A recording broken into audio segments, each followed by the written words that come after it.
Hello dear students, welcome to my YouTube channel maths magic with Parvesh sir. प्यारे विद्यार्थी, आज हम कक्षा 10वीं गणित के चैप्टर नंबर 2 बहुपद की प्रश्न वाले 2.2 का प्रश्न क्रमांक पहला को हम हल करेंगे और इसके प्रश्नों को हम समझेंगे। ये जो प्रश्न हम करेंगे ये एग्जाम में अवश्य रूप से पूछा जाता है। इस प्रश्न में हमें दो हिस्सों में क्वेश्चन को हल करना होता है। पहले हिस्से में हमें सिर्फ शून्य ज्ञात करना होते हैं और दूसरे हिस्से में हमें संबंध सत्यता की जांच करनी है। कभी कभी एग्जाम में केवल शून्य ज्ञात करना पूछा जाता है और कभी कभी जो है इसके संबंध सत्यता की जांच भी पूछ ली जाती है। अगर एग्जाम में प्रश्न 2 नंबर का पूछा जाएगा तो उसमें केवल शून्य ज्ञात करने का कहा जाएगा। प्यारे विद्यार्थी, हम इस क्वेश्चन को किस प्रकार से हल करेंगे, एक एक क्वेश्चन को अच्छे से समझेंगे। निम्न द्विघात बहुपद के शून्य ज्ञात कीजिए और शून्य तथा बहुपद के गुणांकों के भी संबंध सत्यापित ज्ञात कीजिए। हमें सबसे पहले पता होना चाहिए कि शून्य होते क्या है। तो शून्य जो होते हैं वो होते एक्स के मान। तो एक्स के कितने मान होंगे? जितनी एक्स के ऊपर पावर होती है जितने उसके मान होंगे। अगर एक्स के ऊपर 2 पावर तो उसके 2 मान होंगे, एक्स के ऊपर 3 पावर है तो उसके 3 मान होंगे। एक्स के ऊपर पावर मतलब उसकी घाते, जैसे यहाँ एक्स के ऊपर 2 घात है इसलिए इस एक्स के कितने मान होंगे? हमारे पास 2 मान होंगे। कैसे निकालना है इन चीजों को हम समझेंगे। तो प्यारे विद्यार्थी, जिस मेथड से मैं आपको सिखा रहा हूं, अगर आपने वो मेथड सीख ली तो आप गुणनखंड करना भी सीख जाएंगे, शून्य ज्ञात करना भी सीख जाएंगे और आगे हम चैप्टर नंबर 4 पढ़ेंगे द्विघात समीकरण, उसमें मूल ज्ञात करते हैं तो मूल ज्ञात करना भी सीख जाएंगे। प्यारे विद्यार्थी, हमें इसमें केवल 3 चीजें देखनी होती है। सबसे पहले जो लास्ट वाले पद है, अच्छा उससे पहले का सिंबल देखना है कि वो चिन्ह काय का है। चिन्ह यहाँ पे जैसा हमें काय का नजर दिख रहा है, माइनस का। तो माइनस का होगा तो हम बोलेंगे माइनस का और प्लस का होगा तो हम बोलेंगे प्लस का। अभी यहाँ माइनस का है तो बोलेंगे घटाने पे कितना चाहिए? 2। चिन्ह ये देखना है, माइनस होगा तो घटाने पे और प्लस होगा तो जोड़ने पे, और गुणा करने पे कितना चाहिए? 8। सर कैसे? क्योंकि यहाँ पे इसके साथ कुछ नहीं मतलब 1 है तो 8 एकम 8। अगर हम यहाँ 1 की जगह 2 लिख देते तो गुणा करने पे हमें कितना चाहिएगा? 8 दूनी 16, घटाने पे 2 और गुणा करने पे 16। अगर हम ये 2 की जगह 3 लिख देते तो घटाने पे 2 और गुणा करने पे कितना चाहिएगा? 24। बट यहाँ पे जब कुछ नहीं होता है तो वहां कितना होता है? 1, तो हमें गुणा करने पे कितना चाहिएगा? 8। सबसे पहले हम एग्जाम में जो प्रश्न आएंगे उसको कैसे लिखना है, लिखने का तरीका भी आप सीखिए ताकि आपको पूरे नंबर इसमें मिले। दिया गया द्विघात बहुपद, एग्जाम में हमें बहुपद का एक क्वेश्चन आएगा और हम उस क्वेश्चन को भी डायरेक्टली सॉल्व कर देते हैं तो हमें नंबर पूरे अच्छे से नहीं मिलते, इसलिए हम उसके एक एक स्टेप को लिखेंगे।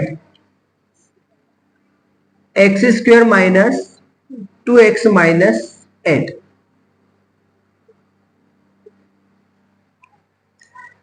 कई टीचर इसको अलग मेथड से कराते हैं, हमें यहां देखना है इसको कैसे हल करेंगे। डियर स्टूडेंट्स, मैंने आपसे कहा सबसे पहले हमें सिंबल देखना है। सिंबल चिन्ह माइनस का है मतलब घटाने पे चाहिए और गुणा करने पे 8।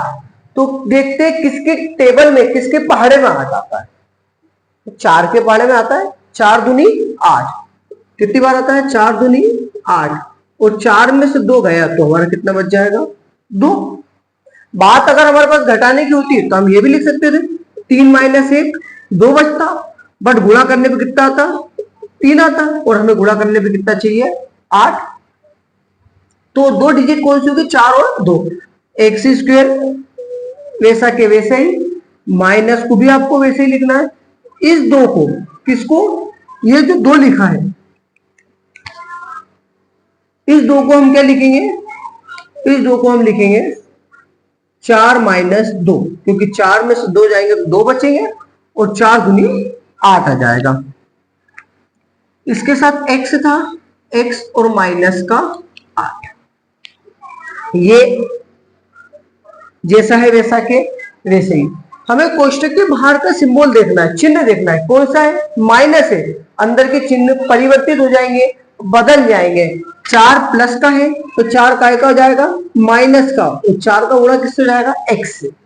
2 माइनस का है, 2 काय का हो जाएगा, प्लस का, और 2 का गुणा हो जाएगा x से। माइनस का 8 वैसा के वैसे ही। अब यहाँ पे हमने देखा था 1 2 3 3 पत्ते, और हमें यहाँ पे इसको कितने पद में कन्वर्ट कर दिया, 1 2 3 और 4, मतलब यहाँ पे हम 2 2 का जोड़ा बना लेंगे। देखो कैसे बनाएंगे, ये 2 हो गए और ये 2 हो गए। अब देखो आप यहाँ पे भी x है और यहाँ पे भी x, यहाँ x की पावर कितनी है, 1, और ये x की पावर 2 कितनी है, 2 है। हमेशा छोटी घात कॉमन आती है, छोटी घात बोले तो x की पावर 1, दोनों में ये छोटी है तो यहां बचेगा x, यहां से बचेगा 4, जो यहां बचा वही इन दोनों में से कॉमन लेने पर बचना चाहिए। ऐसा कॉमन लो कि यही बचे। अगर आपने इसके अंदर कोई और आता है कोष्टक के अंदर तो आपके गुणनखंड गलत हो जाएंगे, फिर आपके शून्य सही नहीं निकलेंगे। तो हम देखते हैं x के साथ कुछ भी नहीं है, यहाँ x के साथ कितना है, 2 प्लस का, तो प्लस का 2 हम कॉमन ले लेंगे, तो यहां से बचेगा x और 2 चुक 8। अब x माइनस 4 यहां भी है और x माइनस 4 यहां भी है, तो हम पूरे में से कॉमन ले लेते, x माइनस 4, यहां से जब कॉमन गया तो बचा x और यहां से गया तो प्लस का 2। यह है हमारा गुणनखंड। क्या है, गुणनखंड। बट हमें ज्ञात करना है शून्य। अब शून्य के लिए क्या करना पड़ता है, जो गुणनखंड है उनके बराबर में 0 लेके चलना पड़ता है, क्योंकि बहुपद के शून्य के लिए, बहुपद के शून्य के लिए क्या करेंगे, एक बार तो हम x माइनस 4 बराबर 0 और एक बार x प्लस 2 बराबर 0, माइनस का 4 उधर जाएगा तो प्लस का तो उधर जाएगा तो माइनस का। यहां पे हम शून्य ज्ञात कर चुके हैं। 2 नंबर का प्रश्न आएगा तो आपको प्रश्न को इतना ही सॉल्व करना है, हल करना है। अगर प्रश्न 4 नंबर का आता है तो हमें क्या करना है,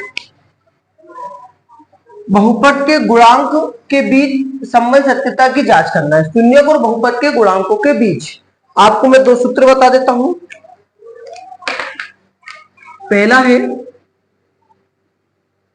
शून्यकों का योगफल, शून्यकों का योगफल। प्यारे विद्यार्थी, शून्य को हम क्या मानेंगे, अल्फा और बीटा, अल्फा और बीटा। योगफल बोलेंगे तो प्लस बराबर होगा माइनस बी बटा ए। क्या होगा, माइनस बी बटा ए। ये क्या है, एक्स स्क्वायर का गुणांक है, बी कौन है, एक्स स्क्वायर का गुणांक बटे ए कौन है, सॉरी एक्स का गुणांक और एक्स स्क्वायर का गुणांक। जो x है, b जो है वो x का गुणांक और एक्स स्क्वायर का गुणांक कौन है, a। मैं आपको लिख के बता देता हूं, a x square plus b x plus c, ये हमारे पास द्विघात बहुपद का सामान्य रूप है। इसमें एक्स स्क्वायर के साथ जो गुणा में वो एक्स स्क्वायर का गुणांक है और एक्स के साथ जो गुणा में वो एक्स का गुणांक है और सी अचर पद है। तो यहां पे हमने लिख दिया है एक्स का गुणांक कौन है, बी, और एक्स स्क्वायर का गुणांक कौन है, ए। ये योगफल है। और एक सूत्र और है हमारे पास, शून्यकों का गुणनफल। शून्यकों का गुणनफल, तो शून्य कौन से अल्फा और बीटा गुणनफल की बात करेंगे तो इनका गुणा वो होगा आपका सी बटा ए, मतलब अचर पद बटे एक्स स्क्वायर का गुणांक। आप जब भी संबंध सत्यता की जांच करें तो हम देखेंगे नीचे ए ही होगा, चाहे योगफल में ऊपर बी बटा है नीचे सी बटा है। इन दोनों सूत्र का हम उपयोग करेंगे संबंध सत्यता के लिए। आइए हम बात करते हैं संबंध सत्यता की।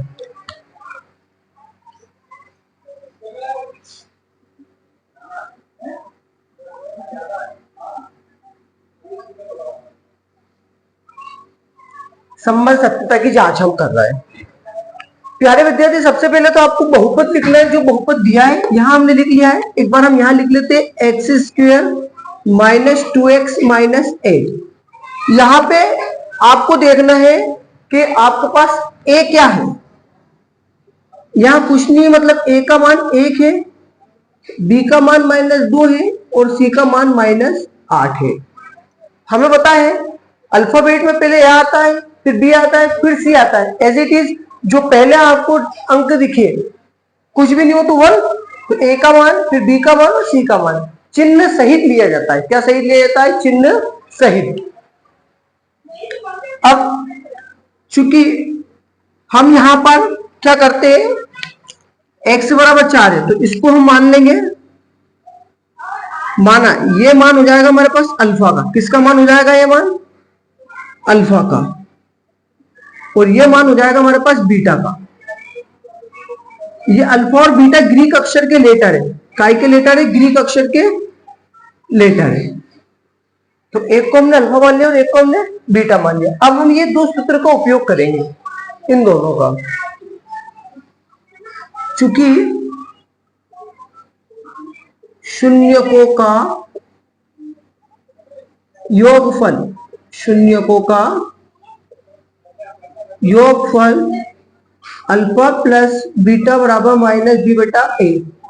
आपके पास जो वैल्यू आप रख दीजिए। अल्फा की वैल्यू कितनी है? 4 प्लस बीटा की वैल्यू -2 है, कोष्टक के अंदर रखेंगे, माइनस बी की वैल्यू -2 है, कोष्टक के अंदर रखेंगे, और ए की वैल्यू 1। अल्फा की वैल्यू रख दी 4, बीटा की वैल्यू -2, बी की वैल्यू -2, कोष्टक में माइनस वाली वैल्यू हमेशा कोष्टक में रखना है, ए की वैल्यू 1।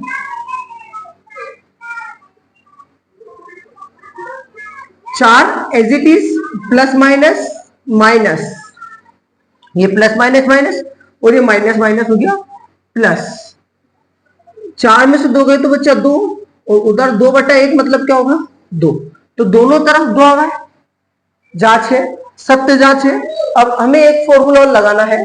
चूंकि शून्यकों का गुणनफल, शून्यकों का गुणनफल अल्फा डॉट बीटा बराबर सी बटा ए। अल्फा का मान 4 गुणा है बीटा का मान -2, सी का मान कितना है हमारे पास? यहां लिख लिया था हमने -8, और ए का मान भी लिख रखा हमने, कुछ नहीं था तो 1 माना था। 4 दूनी 8, बट प्लस माइनस माइनस, 4 दूनी 8, 8 बटे 1 क्या होता है? 8। दोनों तरफ यहां भी इक्वल है, अतः संबंध कैसा है? सत्य है।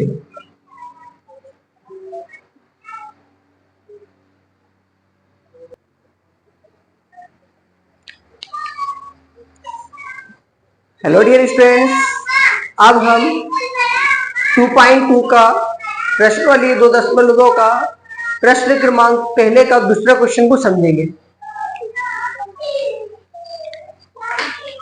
डियर स्टूडेंट्स, इसमें भी हमें सेम वही करना है, शून्य ज्ञात करना है और उसके बाद संबंध सत्यापित करना है। सॉल्विंग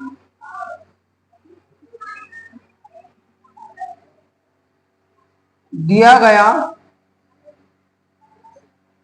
द्विघात बहुपद। पहले हमने लिख लिया जो बहुपद हमें दिया रखा है 4s² माइनस 4s प्लस 1। इससे जस्ट पहले वाले वीडियो में आपको मैंने 3 चीज बताई थी। सबसे पहले आपको दिख रहा है चिन्ह। चिन्ह कौन सा दिख रहा है आपको? चिन्ह यहाँ पे हमें दिखाई दे रहा है प्लस का। कौन सा चिन्ह दिख रहा है? प्लस का। तो जोड़ने में हमें चाहिए 4 और गुणा करने में भी 4 एकम 4। जोड़ने में भी 4 और गुणा करने में भी 4। तो हम देखते हैं किसके टेबल में, किसके पहाड़े में 4 होता है। तो 2 दूनी 4 और 2 4। तो हम इसको लिख लेते हैं 4s² माइनस इस 4 को हम लिख लेते हैं 2 प्लस 2 s प्लस 1, क्योंकि 2 और 2 4, 2 दूनी 4। 4s² वैसा के वैसे ही बाहर माइनस है तो कोष्टक के अंदर के सिंबल चेंज हो जाएंगे। 2 प्लस का है माइनस का हो गया और उसका गुणा s से हो गया। 2 प्लस का है माइनस का हो गया उसका गुणा s से हो गया और प्लस का एक एज इट इज। यहाँ पे अभी हमने करा था वैसे ही यहाँ पे भी हमें डबल इनका जोड़ा बनाना है 2 का। और 2 का जोड़ा बनाने के बाद हम देखते हैं यहाँ पे 4 है यहाँ पे 2 है। तो 2 की टेबल में 4 भी आता है और 2 भी आता है। तो क्या कॉमन आएगा? 2 और साथ में s पे 1 पावर है तो 2s गया कॉमन तो 2 और s बच जाएगा क्योंकि 2 दूना 4 और s का इससे करते तो s²। ये पूरा ही 2s बाहर आ गया, कुछ नहीं बचता है। तो खाली जगह पे क्या बचेगा हमारे पास? 1। कितना बच जाएगा? 1। जो यहां बचना चाहिए वही यहां बचना चाहिए इनमें से कॉमन लेने पर। मतलब यहां जो ब्रैकेट के अंदर आएगा वो ये के यही आना चाहिए, तब जाके आपके गुणनखंड सही होंगे। हमें देखते हैं कि 2 के आगे कुछ चिन्ह में मतलब एक प्लस का है और यहाँ चिन्ह का है माइनस का, इसलिए क्या कॉमन आएगा? माइनस। तो माइनस गया कॉमन तो ये माइनस का था, ये तो हो गया प्लस का और ये प्लस का था, ये हो गया माइनस का। ओनली माइनस कॉमन था तो माइनस अपने साथ किसको लेके आता है? 1 को। चाहे माइनस कॉमन लो चाहे प्लस कॉमन लो, अगर कोई अंक कॉमन नहीं है, कोई डिजिट नहीं है तो क्या आएगा वहां पे? 1। अब 2s माइनस 1 यहाँ भी है, 2s माइनस 1 यहाँ भी है। हम 2s माइनस 1 कॉमन ले लेते हैं तो यहां से हमारे पास बचेगा 2s माइनस 1। यहाँ से 2s और यहाँ से माइनस 1, दोनों ही सेम है तो हम इसकी पावर 1 इसकी पावर 1 इसको ऐसा भी लिख सकते हैं 2s माइनस 1, 1 और 1 हो जाएगा 2। मतलब s के ऊपर 2 घात थी इसलिए इसके 2 मान निकलेंगे, दोनों के दोनों ही सेम निकलेंगे। आप चूंकि बहुपद के शून्य के लिए, बहुपद के शून्य के लिए क्या हो जाएगा? 2s माइनस 1 बराबर 0। ये जो है इसके इक्वल में 0 लिखना है। पावर 2 है, घात 2 इसलिए 2 बार लिखेंगे। माइनस का 1 उधर जाएगा तो प्लस का, गुणा में उधर जाएगा तो बटे में। दोनों ही मान सेम होंगे क्योंकि घात कितनी लगी उसके ऊपर? 2। माना हमने, माना अल्फा बराबर 1/2 और बीटा बराबर 1/2। अब हमें करना है संबंध सत्यता की जांच। तो हम यहां लिख लेते हैं जांच और अब हम करेंगे जांच। जांच करने से पहले हमारे को जो बहुपद दिया है हम उसको लिख लेते हैं। तो बहुपद है हमारे पास 4s² माइनस 4s प्लस 1। अभी मैंने बोला था आपसे अल्फाबेट में पहले a आता है, फिर b आता है, फिर c आता है। तो हमें तीनों के मान निकालना है, a का मान, b का मान और c का मान। a का मान 4, b का मान -4 और c का मान 1। हमें इन 2 सूत्र का फिर से उपयोग करना है। पहला है चूंकि शून्यकों का योगफल, शून्यकों का योगफल होगा अल्फा प्लस बीटा बराबर -b/a। ये शून्यकों का योगफल है। b कौन है? b है x का गुणांक और a कौन है? x² का गुणांक। यहां पे हम वैल्यू रख देते हैं। अल्फा की वैल्यू कितनी दी? 1/2, प्लस बीटा की वैल्यू भी 1/2 बराबर माइनस वैसा के वैसे। बी की वैल्यू -4 थी कोष्टक के अंदर और ए की वैल्यू 4। 1/2 और 1/2 को जोड़ेंगे तो बटे में सेम संख्या है, ऊपर वाली जुड़ जाएगी तो जाएगी 2/2। Minus minus plus 4/4। 2 से 2, 4 से 4, मतलब यहां और यहां 1 बराबर 1 हमारे पास आए। कितना आएगा? अब हम लगा लेंगे शून्यकों का गुणनफल। चूंकि शून्यकों का गुणनफल अल्फा डॉट बीटा बराबर C/A। अल्फा का मान हमारे पास 1/2 है इंटू बीटा का मान 1/2 है। सी का मान कितना है? 1 और ए का मान कितना है? 4/4। 1 को मल्टीप्लाई 1 से करें, 1 एकम 1 और 2 दूनी 4, बराबर में भी क्या है? 1/4 जो संबंध है। अतः संबंध सत्य है।